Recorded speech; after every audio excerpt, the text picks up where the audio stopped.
स्वागत है दोस्तों आप सभी के अपने चैनल द लर्निंग पॉइंट में। जैसे कि दोस्तों आप सभी को पता है कि जो द लर्निंग पॉइंट है इंग्लिश कोर्स करा रही है 30 डेज़ का, वो वेदांतु ऐप से जुड़ चुकी है 30 दिन के लिए, जिसके कारण आपको 30 डेज़ का इंग्लिश कोर्स करा रही है, वो भी फ्री में फुल गारंटी के साथ। अगर दोस्तों आप हमारे चैनल पर नए हैं तो चैनल को सब्सक्राइब कीजिए और बेल आइकन को भी ज़रूर प्रेस कर लीजिए। चलिए दोस्तों आज की अपनी वीडियो स्टार्ट करते हैं।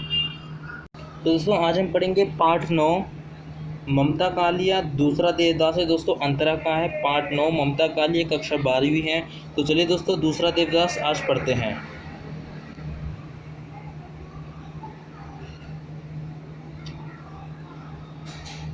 हर की पौड़ी पर संध्या के समय गंगा की आरती का रंग ही निराला होता है। दोस्तों हर की पौड़ी होते हैं जहाँ पर गंगा नदी में जो लोग स्नान करने जाते हैं, उस समय स्नान करने जाते हैं जब शाम का मौसम हो जाता है और उस समय कुछ वातावरण अच्छा हो जाता है तो उसको कहते हैं हर की पौड़ी पर। जब आप गंगा की जो नदी होती है उससे थोड़ी पीछे और हर की पौड़ी पर संध्या के समय गंगा में आरती का रंग कुछ निराला होता है। मतलब शाम के समय गंगा में जी में जब आरती होती है तो वहाँ का रंग कुछ निराला होता है। भक्तों की भीड़ की मनोकामना की पूर्ति के लिए फूल प्रसाद खरीदते हैं। अब भक्त होते हैं वो अपनी मनोकामना, जो उनकी मनोकामना होती है उनकी पूरी करने के लिए, मतलब गंगा जी को अपनी जो मनोकामना है पूरी करवाने के लिए फूल प्रसाद खरीदते हैं। उस समय पंडे और गोताखार सक्रिय हो जाते हैं। पंडे और गोताखार दोस्तों वो होते हैं जो पानी के अंदर कूद के पैसे निकालते हैं। चारों तरफ पूजा का वातावरण हो जाता है। दोस्तों चारों तरफ मतलब पूजा का वातावरण हो जाता है। पंचमी मंजली नीलांजलि से लगे सहस्त्र दीप जल उठते हैं। जो पंचमंजली ऐसे दीप होते हैं, दीप के पंचमंजली नीलांजलि, थोड़े नाम वो है उठपटा, नीलांजलि से लगे सहस्त्र दीप जल उठते हैं। जो दीप होते हैं दोस्तों वो जल उठते हैं और आरती शुरू हो जाती है। मनोतियाँ के लिए हुए फूल छोटे छोटे दोनों पर गंगा की लहरों पर इटस लाते हैं और आगे बढ़ जाते हैं। पूरे वातावरण पर चंदन और दूध की सुगंध फैली हुई है और भक्तजनों का संतोष होता है। दोस्तों इसमें बता रखा है कि इसमें एक मेन मुद्दा ये है कि जब गंगा जी पे जब लोग स्नान करने के लिए जाते हैं और अपनी मनोकामना वहाँ पर रखते हैं कि भगवान हमें ये चाहिए, अपनी मनोकामना रखते हैं और दीप जलाते हैं, जो कि दीप जल उठते हैं और कुछ फूल गंगा नदी पे फेंकते हैं, जो कि धीरे धीरे आगे चले जाते हैं, लहरों की तरह आगे चले जाते हैं। तो इसमें बता रखा है कि उस समय गंगा जी का जो जब पूजा करते हैं भक्तजन, तो उस समय गंगा जी का माहौल कैसा होता है, भक्तजन की कितनी सारी भीड़ होती है, सुगंध की खुशबू आती है, दूध और चंदन की खुशबू आती है। तो इसमें चाहे तौर से गंगा जी के वो वातावरण के बारे में बता रखा है। तो चलिए आगे चलते हैं। गंगा पुत्र उन गोतखोरों को कहते हैं जो गंगा में डुबकी लगाकर भक्तों द्वारा छोड़े गए पैसों को इकट्ठा करते हैं। दोस्तों आप गोतखोरों को एक बार ध्यान से सुन लीजिए। गोतखोर गंगा पुत्र में गंगा के पुत्र को क्या कहते हैं दोस्तों? गोतखोर। क्यों कहते हैं? क्योंकि वो गंगा नदी में डुबकी लगाकर वहाँ से भक्तों द्वारा जो चढ़ाए गए पैसे गंगा नदी में उसको लाते हैं और उससे कारण उनकी आजीविका को इकट्ठा करते हैं। उससे कारण दोस्तों उनकी आजीविका चलती है। इनका जीवन गंगा के ऊपर ही निर्भर रहता है और दोस्तों जो इनका जीवन होता है वो गंगा के ऊपर ही निर्भर रहता है, क्योंकि वहीं से वो पैसे लाते हैं और वहीं से वो खाते हैं।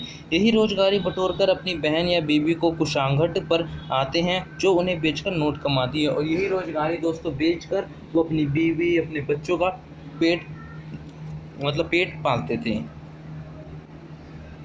तो समझ जाएंगे दोस्तों आप गंगा के गोतखोर किसे कहते हैं। कभी कभी उनके साथ कुछ हादसा, मतलब दोस्तों कभी कभी जो गोतखोर होते हैं कभी कभी उनके साथ कुछ हादसा भी हो जाने की रहती है, क्योंकि गंगा में कभी बाढ़ और आती रहती है, किंतु बगैर परवाह किए वो अपने कार्य में लगे रहते हैं। दोस्तों किसी कहते हैं कि पैसा कमाने की ऐसी कि ऐसे कारण लोग अपनी जान भी दे सकते हैं। तो मतलब अपने घर का पेट पाल पोसने के लिए वो लोग गंगा में डुबकी लगाते हैं। इसमें कितना रहता है कि पानी के अंदर कभी बाढ़ आ जाए, कभी कुछ गिर जाए तो उनकी जान चली जाती है, लेकिन अपनी जान की परवाह किए वो गंगा में जाते हैं, डुबकी लगाते हैं और वहाँ जो भक्तजनों को जो पैसे चढ़ाते हैं वहाँ से पैसे लाते हैं और अपनी वो जो उनके बच्चे रहते हैं उनका एक सक्रिय रूप से ख्याल रखते हैं। दोस्तों अब कहानी हमारी शुरू होती है। ये तो आप कैरेक्टर याद कर लीजिए, संभव और पारा, जो मैंने येलो कलर से मार्क कर दिए हैं। ये था गंगा जी। ये दोस्तों अभी तक जो मैंने आपको बताया वो था गंगा जी के बारे में। अगर आपसे पूछे गंगा जी, गंगा इस पार्ट में गंगा जी के बारे में क्या रखा है, तो आप ये बता सकते हैं। और थोड़ा गोतखोरों के बारे में बताया था। अब दोस्तों हमारी कहानी शुरू हो सकती है। कहानी का नायक संभव है दोस्तों। जो कहानी का नायक है संभव, और नायिका है पारो। एकदम पिक्चर के रिलेटेड कहानी है, तो चलिए सुनते हैं। संभव कुछ दिनों के लिए अपनी नानी के घर आया हुआ है। जो संभव है दोस्तों अपनी नानी के लिए कुछ दिनों के लिए, मतलब जो अब उसकी नानी है उनके घर आया हुआ है। नास्तिक होते हुए अपने माता पिता को कहने पर गंगा का आशीर्वाद लेने आया हुआ है। मतलब दोस्तों जो संभव है वो अपनी नानी घर आया हुआ है। नानी के घर किस लिए आया, क्योंकि जो नास्तिक में उसके जो माता पिता थे, उन्होंने कह दिया कि गंगा नदी में कुंभ का मेला लग रहा है, जाओ गंगा नदी जी का आशीर्वाद ले आओ, गंगा मैया का, और वहाँ से अपनी नानी के यहाँ फिर मिलाओ। तो उनके गंगा मैया का आशीर्वाद लेने के लिए और अपनी नानी से मिलने के लिए संभव अपनी नानी के यहाँ आया था।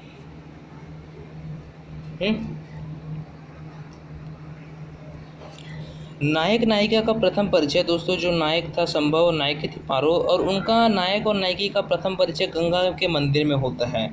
संभव मंदिर में पैसे चढ़ाने के उपरांत अपना हाथ कलवा आगे बांधने के लिए आगे बढ़ता है। जो संभव होता है दोस्तों अपना हाथ, मतलब कलवा, जो कलवा नहीं बांधते, वो बांधने के लिए अपना हाथ आगे करता है।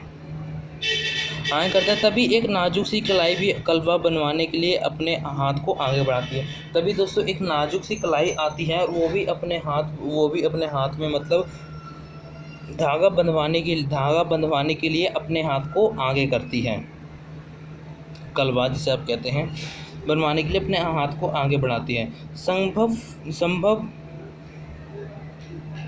फूल गुलाबी कपड़ों की भीगी लड़की को देखता है। जो संभव था वो, जो उसके बगल में लड़की थी उसने गुलाबी कपड़े पहने हुए थे, तो उन लड़की को देखता है,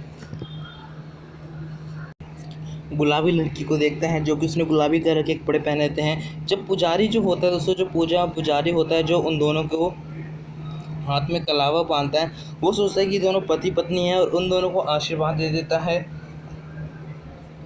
सुखी रहो, फूलो फलो, जब भी आओ साथ आओ, और गंगा मैया मनोरथ पूरी करें, और आदि। और लड़की जो होती है दोस्तों घबरा जाती है, कहती है कि ये जो पुजारी है इन्होंने हमको पति पत्नी समझ लिया है। और घबरा जाती है लड़की, और वो हाथ अपना छिटक कर वहाँ से दूर चली जाती है।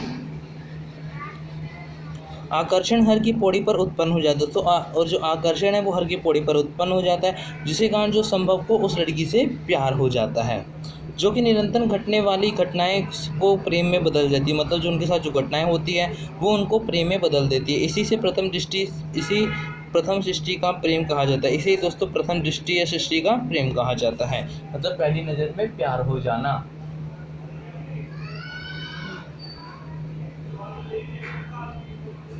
उस छोटी सी मुलाकात नहीं संभव ने मन में कल्पना और सपनों की पंख ला दी थी। मतलब जो छोटी सी मुलाकात हुई इन दोनों में, वो संभव और पारो में, उन दोनों में एक पंख ला दी, मतलब एक प्रेम का प्रसार का एक पंख ला दिया। उसके अंदर पुनः मिलने की बेचैनी पैदा हो गई। जो संभव था दोस्तों उसके अंदर, उस लड़की से, जो लड़की थी उसके संभव के अंदर पुनः मिलने की बेचैनी पैदा होने लगी, मतलब मैं उससे दोबारा मिलूं। एक ऐसी ही निराला अनुभूति की जो बेचैनी के साथ सुख भी प्रदान कर रही थी। मतलब बेचैनी भी होने लगी और सुख भी होने लगा कि हाँ मैं एक लड़की से प्यार करने लगा हूँ। वो मन ही मन उसके रूप को याद करने लगा। जो उसने रूप देखा था संभव ने उस लड़की का, वो मन ही मन उस रूप को याद करने लगा और बातचीत के बारे में सोचने लगा। और जो बातचीत थी उसके बारे में सोचने लगा कि जब मैं उससे मिलूँगा तो क्या बातचीत करूँगा। ऐसा आकर्षण हुसैन प्रथम बार महसूस हुआ, और ऐसा आकर्षण संभव को पहली बार महसूस हुआ। लड़की का आँख मूंदकर अर्चना करने, माथे पर भींगी बालों की लट, कुर्ते के छूता गुलाबी आंचल और उसका सौम्य स्वर। संभव सारी रात इन्हीं ख्यालों में खोया रहा। मतलब दोस्तों जो संभव था ये सब, जो लड़की की आंखें मूंद कर, उसकी जो माथे की बिंदियाँ, इन सबको अपने ख्यालों में सोच रहा था तथा उनको याद कर रहा था पारो को।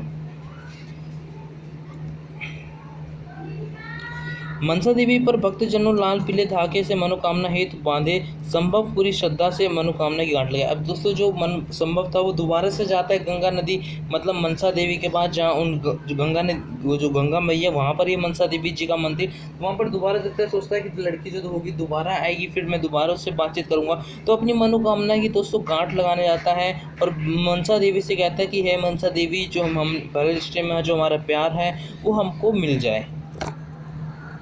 जब वो गांठ लगाता है तो जिसके कारण वो पुनः उस लड़की से मिलने की इच्छा होती है। मतलब जो गांठ लगाता है, जब वो संभव गांठ लगाता है तो उस गांठ लगाते क्या सोचता है कि जो लड़की है जिससे मिला हूँ तो उससे मेरी इच्छा पुनः हो जाए, मैं उससे दोबारा मिलूँ।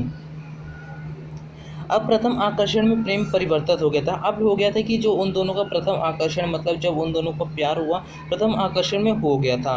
दूसरी तरफ पारो ने भी इसी प्रकार की आशा के लिए मनोकामना की गांठ लगाई और दूसरी तरफ जो पारो थी इसी के आधार पर कि हाँ संभव मेरे को दोबारा मिल जाए, मैं भी उससे दोबारा बात करूँ, तो अपनी ये वो भी गांठ लगा रही थी और क्या संभव भी गांठ लगा रहा था। मतलब दोनों को एक प्रथम दृष्टि में प्यार हो गया था। दोनों ही एक दूसरे से मिलने के लिए आतुर था। जो दोनों थे वो एक दूसरे के मिलने के लिए आतुर थे, मतलब इच्छुक थे।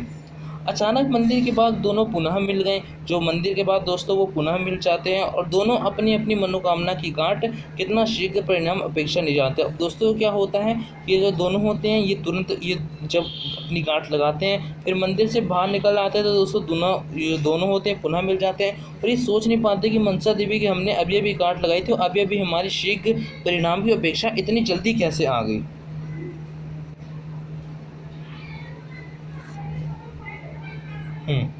पारो की मनोदशा भी संभव से भिन्न थी। अब जो पारो की जो मनोदशा थी जो वो भिन्न थी, वो स्वयं ही उसके आकर्षण में बंधु या बंधु चुके थे, मतलब बंध चुके थे दोनों एक दूसरे के आकर्षण यानी प्रेम में। युवा मनका में निश्चल प्रेम केवल एक झलक देखने के लिए व्याकुल था। मनसा देवी पर लगी मनोकामना की गांठ एक परिणाम संभव से मिलने के रूप में आया तो वह आश्चर्य मिश्रित होप में डूब गई। अब दोनों दोस्तों युवा अवस्था में जो प्राण निश्चल हमारा प्रेम केवल एक ही झलक में देखने के लिए व्याकुल था, क्योंकि जो दोनों ने एक दूसरे के एक ही झलक में प्यार किया तो वो प्यार हो गया था। अब उसी को देखने के लिए दोस्तों दोनों बेकाबू थे और फिर मनसा देवी पर दोस्तों उन्होंने गांठ लगाई, जिसके कारण उनका ये आश्चर्य था ये पूरा हो गया।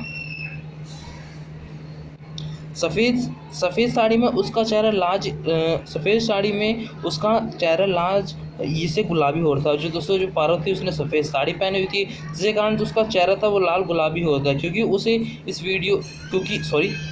उसे इस बात पर काफ़ी प्रतीक्षा थी कि उसने ईश्वर को धन्यवाद दिया और मन ही मन एक चुनरी चढ़ाने का संकल्प लिया। और वो सोचने लगी कि इतनी जल्दी ईश्वर ने मेरी मनोकामना पूरी कर दी तो मैं ईश्वर को एक चुनरी चढ़ा देती हूँ। जैसे आप कहते हैं कि मेरे पेपर में पास हो जाए, मैं ईश्वर को 10-100 लड्डू चढ़ाऊँगा, ये भगवान मेरे को पास कराते, मैं आपके लिए ये करूँगा। तो वैसे भी उनमें भी एक मनोकामना जड़ी कि भगवान ने मेरा इतनी जल्दी काम करा दिया, फिर एक मैं चुनरी चढ़ा देती हूँ। मनोकामना पूरी होने पर देवी पर आस्था और संभव के प्रति प्रेम और आधुनिक तृण स्थायी हो गई। मतलब जब मनोकामना इन दोनों की प्रेरणी हुई तो फिर दोनों में प्यार हो गया, फिर उन दोनों में स्थायी तरह से वो दोनों रहने गए। तो दोस्तों आज का था ये हमारा चैप्टर, तो हमने ये पूरे चैप्टर बता दिए हैं। अगर आपको दोस्तों ये वीडियो अच्छी लगी तो वीडियो को सब्सक्राइब करना, क्योंकि बड़ी मेहनत से ये चैप्टर बनते हैं, इनको लिखना में बहुत टाइम लग जाता है। तो आप सब्सक्राइब करो, उससे हमको मोटिवेशन होता है। फिर हम अगली वीडियो कल लाएंगे, तब तक के लिए आप अपना ख्याल रखिए, घर पर रहिए, स्टे होम स्टे लाइव, और तब तक के लिए जय हिंद जय भारत।